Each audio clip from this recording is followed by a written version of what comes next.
E aí a gente vai falar aqui agora dessa profecia, tá? Que é uma profecia das profecias de Daniel, do livro de Daniel. Ela é uma profecia, a profecia mais fácil de entender, tá? O livro de Daniel tem, são 3 profecias paralelas. Tá? Eu vou falar aqui, deixa eu tirar aqui do... São 3 profecias paralelas. Tem essa profecia de Daniel, capítulo 2, aí tem uma profecia de Daniel, capítulo 7, e profecia de Daniel, capítulo 8. Todas as 3 profecias significando a mesma coisa. A profecia de Daniel, capítulo 2, é a mais fácil de entender. As outras duas, capítulo 7 e capítulo 8, precisa de muito estudo para você conseguir compreender essas profecias. Então, o que acontece? Daniel, ele era um cidadão de Jerusalém lá. Ele era um cidadão que tinha algumas posses. Ele era um jovem na época em que Nabucodonosor invadiu Jerusalém, e ele foi levado para a Babilônia. Lá, ele se manteve fiel a Deus, e Deus, então, passou a usá-lo para ser alguém de destaque no reino, tá? O primeiro episódio que aconteceu de Daniel foi quando o rei Nabucodonosor, tá? Se você, para quem estudou, fez ensino médio, ouviu falar dele. Tá? Ele é um rei que existiu realmente, foi rei da Babilônia. E ele teve um sonho à noite, e ele não lembrava do sonho que ele tinha tido. E ele queria que alguém adivinhasse o sonho que ele tinha tido, porque ele acordou impressionado com aquele sonho. Ele sabia que ele tinha tido um sonho, estava impressionado, e ele queria que alguém falasse para ele o sonho que ele tinha tido e falasse a interpretação. Aí ele chamou todos os sábios do reino lá, e todos vieram, e ele falou, agora você fala o sonho que eu tive e fala a interpretação. E os caras falaram, mas como é que eu vou adivinhar o sonho que você teve? Impossível. E aí ele falou, então vocês não são de verdade. Se eu falasse sonho para você, você ia me enrolar. E aí ele falou, então, agora eu vou matar todos vocês. E mandou lá o capitão dele lá matar todo mundo. E Daniel era um dos sábios. Só que Daniel era um que servia a Deus, o Deus de Israel. E ele falou, não, calma aí. Eu vou interpretar o seu sonho. Mas eu preciso orar para Deus primeiro, porque eu não sei, Deus vai me mostrar. E aí Daniel vai lá, fala com o Nabucodonosor, fala, me dá um tempinho, que eu vou orar e Deus vai mostrar a interpretação desse sonho para você, rei. E aí ele foi orar. Aí, à noite, Deus deu uma visão para ele. E Deus mostrou todo o sonho que Nabucodonosor tinha tido. Então ele voltou para o palácio. E então ele falou, ó rei, o sonho que você teve foi o seguinte: você sonhou com uma estátua que a cabeça era de ouro, aqui eu vou mostrar agora.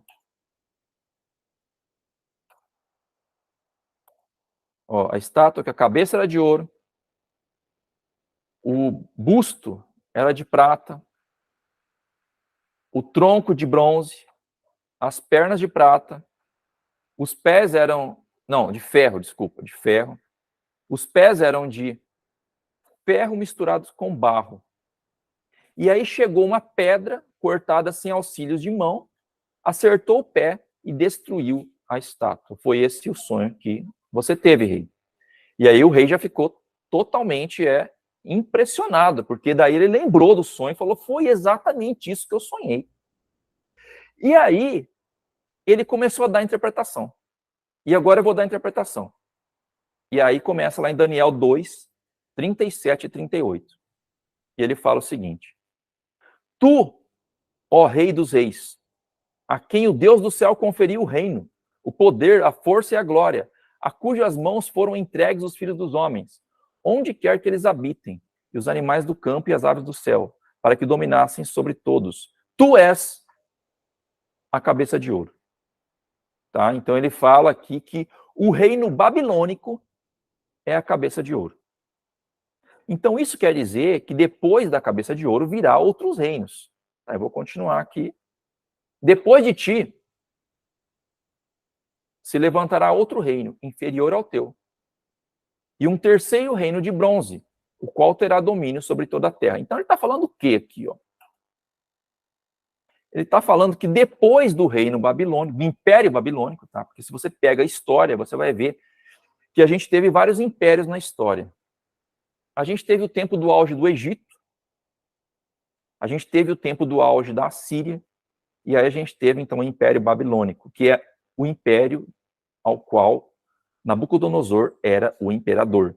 E o império que tinha capturado Daniel, que era um profeta.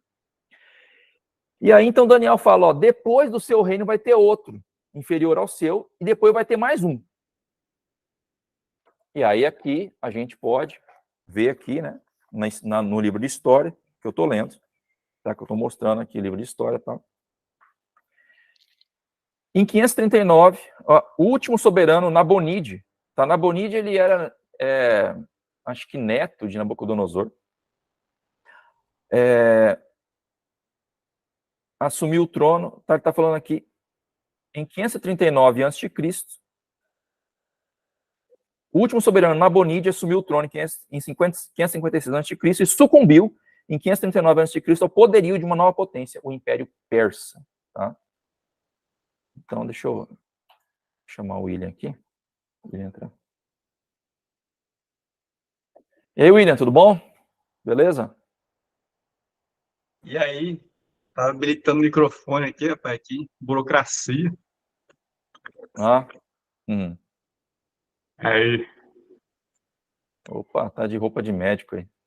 Eu tava em outra live. Legal. Então, o que acontece? Em 539 a.C., o Império Persa dominou o Império Babilônico. Então, veio realmente um novo reino após o reino babilônico.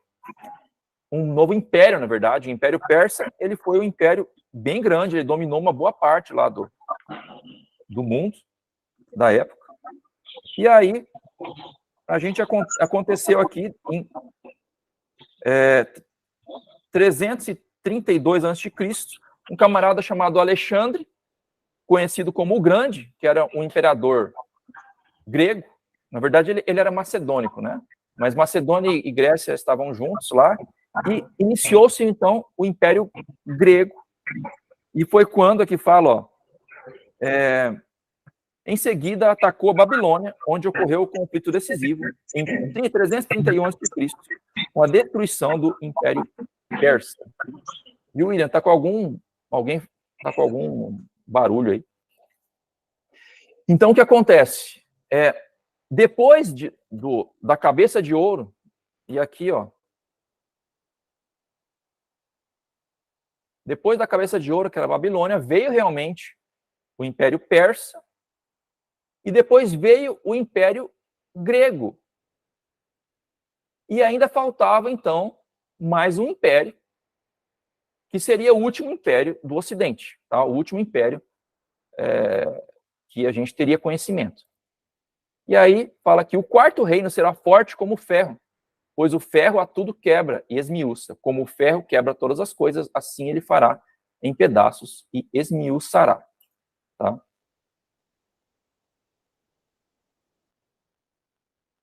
E depois, então, do Império Grego, se a gente estudar a história, a gente vai ver que nós tivemos um quarto império aqui. E aqui fala, ó, a leste, Roma defrontava-se com o conjunto greco-macedônio, mas em 146 a.C., Grécia e Macedônia tornaram-se províncias romanas. Então, aí a gente inicia-se aqui o Império Romano. Então, as pernas de metal aqui, ó, as pernas de metal seriam o Império Romano. A metal, tudo isso aqui é metal, né? As pernas de ferro seriam o Império Romano. Depois do Império Romano, a gente tem algumas tentativas de império. A gente teve, por exemplo, a gente teve Napoleão tentando aí dominar a Europa. A gente teve Hitler, mas nenhum deles conseguiu se consolidar como um império, tá? A gente teve aí a Inglaterra, né, um tempo que ela teve aí várias colônias, tudo, mas não era aquele império contínuo, igual ao Império Romano. A Inglaterra tinha uma colônia lá no Cafundó do Judas, outra colônia em outro lugar. Não era um império, tá? Era uma nação que tinha colonizado muito lugar, aí tinha dominado vários lugares, mas a gente não dá para caracterizar a Inglaterra, né, lá na época de século XVII, como um império. Então, o último império que a gente teve na história foi realmente o Império Romano. O Império Romano lá sucumbiu no ano 395 depois de Cristo. Entre 395 até lá por... Não. 395 foi dividido, o Império Romano foi dividido em Império Ocidental e Oriental. Foi criada a sede do Império Oriental em Alexandria, e a gente tinha o Império Ocidental em Roma. Foi dividido em dois, só que lá em 400 e poucos depois de Cristo, já os bárbaros invadiram o Império Ocidental e ele, então, deixou de existir como Império Romano. E é justamente aqui o que estava previsto, tá, nessa profecia de Daniel. Tá, que fala o seguinte, ó.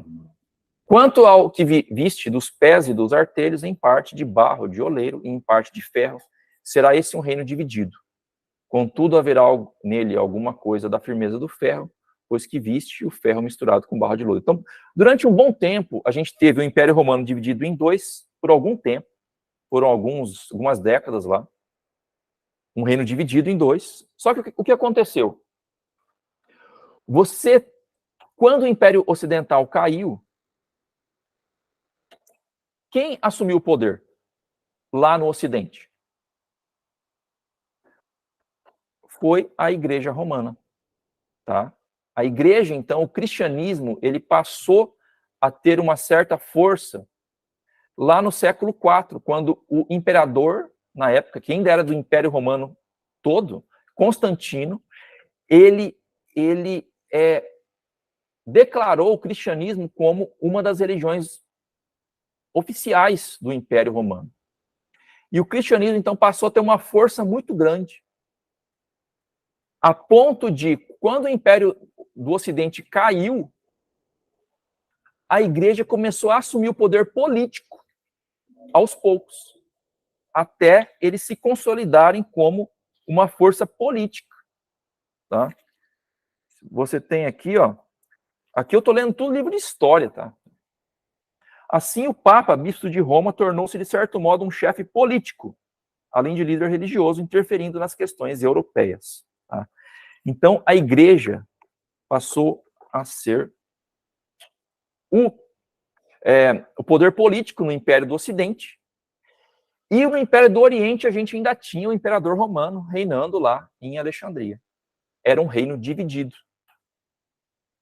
que tinha a fragilidade, por um lado, né, que a Igreja Romana, ela não era assim ela mandava, mas sempre tinham imperadores disputando poder com ela, mas ela que sobrepujava os demais. A gente tinha vários reis, né, o rei dos francos, que era amigo deles, que apoiava eles, de todas as tribos bárbaras, os germanos,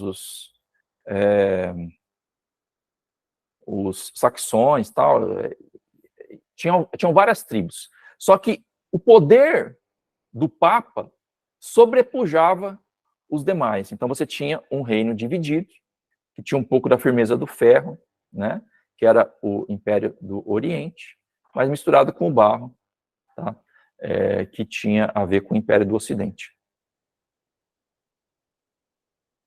E aí o que acontece, né? Ah, tá, isso aqui é outra coisa. A gente tem os dedos, tá? Os dedos não falam nada na profecia, mas nós entendemos que são as 10 tribos bárbaras. As 10 tribos bárbaras que formaram o que hoje nós conhecemos como o mundo ocidental. Tá? Você tem várias tribos, como, por exemplo, os saxões, que foram os que colonizaram a Inglaterra, os germanos, que colonizaram a Alemanha, francos, que colonizaram a França.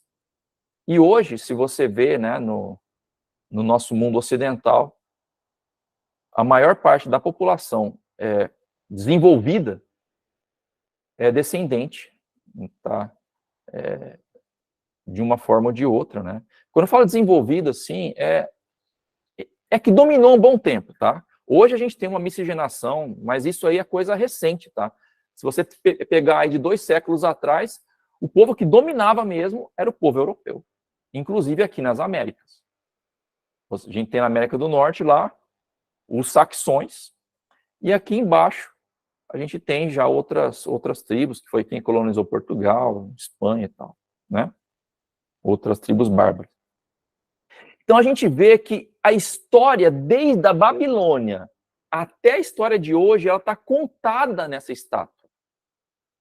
Começa com o Império Babilônico, Império Mesopotâmico, Babilônico, que é a cabeça de ouro. Deixa eu voltar aqui a figura da estátua.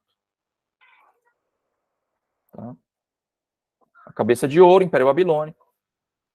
A parte de prata, que é o Império Persa. Deixa eu ver se tem alguém falando alguma coisa aqui no chat do YouTube. Não, nada. A gente tem aqui esse busto de bronze, que é o Império Grego, que foi iniciado com Alexandre o Grande. E a gente tem as pernas de ferro, que é o Império Romano. Esses pés de barro e ferro, que é o Império dividido entre o Império Oriental e Ocidental. E os dedos, que são as 10 tribos bárbaras, que colonizaram o mundo ocidental, o mundo cristão, que é o mundo que nós conhecemos hoje. E hoje, aqui no Brasil, nós temos o Brasil colonizado por uma das tribos, que foi a tribo que colonizou Portugal. Tá? Eu não me lembro o nome, mas, por exemplo, as tribos que colonizaram Espanha e Portugal foram as que colonizaram aqui a América do Sul. Tá? Então, nós estamos vivendo nesse momento da história, nos dedos da estátua.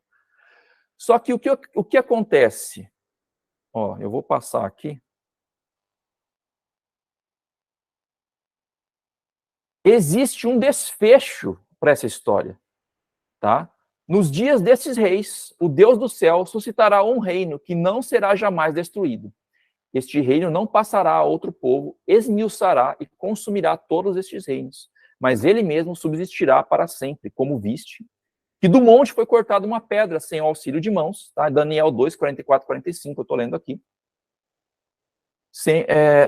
E ela esmiuçou o ferro, o bronze, o barro, a prata e o ouro. O grande Deus fez saber ao rei o que há de ser futuramente, certo é o sonho e fiel à sua interpretação. Então aqui deixa bem claro que existe um desfecho para essa história. Vai haver uma pedra que vai destruir essa estátua e esse reino, ele vai viver, ele vai durar para sempre. Que reino que pode ser esse? Que reino que pode ser esse que vai durar para sempre? A única explicação é que vai ser o reino de Deus, que Jesus tanto pregou quando ele veio aqui a essa terra. Tá? Então, se nós estamos hoje vivendo em um dos dedos da estátua, isso quer dizer que todas as partes da estátua se passaram. Na época lá da Babilônia, Deus falou para Daniel, ó, vai ter mais 3 impérios depois do seu, e aí vai vir, então, lá o reino dividido, vai vir os dedos, e aí vai vir uma pedra, e só falta pedra.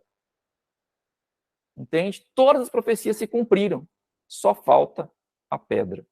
E a pedra é quando vai, então, ser o fim deste mundo, nós teremos o fim do mundo, né? E nós teremos, então, o reino de Deus iniciando, né, com a volta de Jesus, que nós vamos estudar mais alguns estudos para frente aí. Tá? Você tem alguma coisa para falar, William? Desde a época que se estabeleceu o período dos dedos da estátua, me parece que o mundo sempre esteve relativamente pronto para a volta de Jesus, né? Uhum. Porque não houve mais nenhum império, né? Então já estava assim, né? Já estava, vamos dizer, a configuração, né? Pronta para a volta de Jesus. E aí, assim, tem as outras profecias. Você quer fazer uma pergunta, Carol? Eu queria, mas Pode falar. não, esse tempo só Deus, né? Porque não dá para saber quanto tempo, né, falta. Jesus falou que ele nem o dia nem a hora, na época em que ele estava aqui, né, O fim de tempos. na Terra, ele não sabia, porque ele estava limitado aqui ao corpo humano, né? E aí ele não sabia nem o dia nem a hora, que ninguém, nem os anjos sabem, só Deus. Então Jesus vai voltar uma hora e está perto, só que a gente não sabe exatamente quando. Mas isso vai acontecer. E vai acontecer logo. E aí tem uma profecia aqui, ó. Você quer falar, William? Eu ia falar que Jesus não sabia, porque não era algo basilarmente importante, né, na ocasião. Assim como também não é para a gente. Não é importante, não tem uma utilidade conforme a vontade de Deus, em prol da vontade de Deus, a gente saber exatamente o dia da volta de Cristo. Isso, na verdade, poderia até atrapalhar, né? Então, a gente tem que realmente, conforme a Bíblia traz em várias histórias, vários momentos, a gente tem que estar pronto, né, para quando o senhor voltar, né, porque tem alguns exemplos, né, estava o empregado esperando o senhor voltar, ele tinha que estar vigilante, ou vigilante com uma sentinela. É isso que interessa, né? Não interessa se a gente vai estar pronto para Jesus voltar, mas a gente morre antes. Tá, mas ele estava Aham. pronto, né? Então, assim, é isso que importa, né? Não saber exatamente quando que ele vai voltar, por mais que a gente tenha evidências de que o período tá e tal. Mas, assim, quando a gente compara o tamanho do período profético com o período de duração de uma geração, que é a gente aí, que, sei lá, a média de 80 anos, né? Isso para quem tiver sorte de não morrer por uma outra coisa,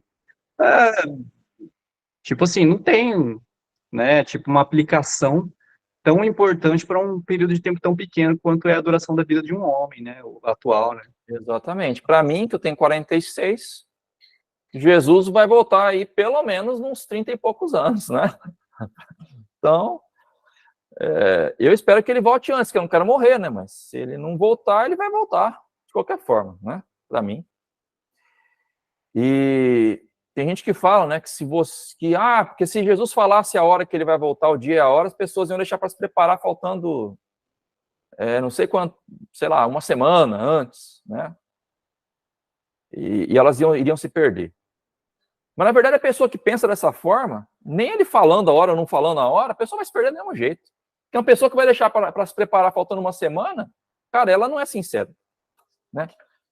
Não é sincera para com Deus. Você tem que se preparar independente de se Jesus vai voltar ou não vai. Então, vamos lá. Vamos continuar. Então, eu queria ler um verso aqui do capítulo 8, que é uma profecia que a gente não vai entender agora.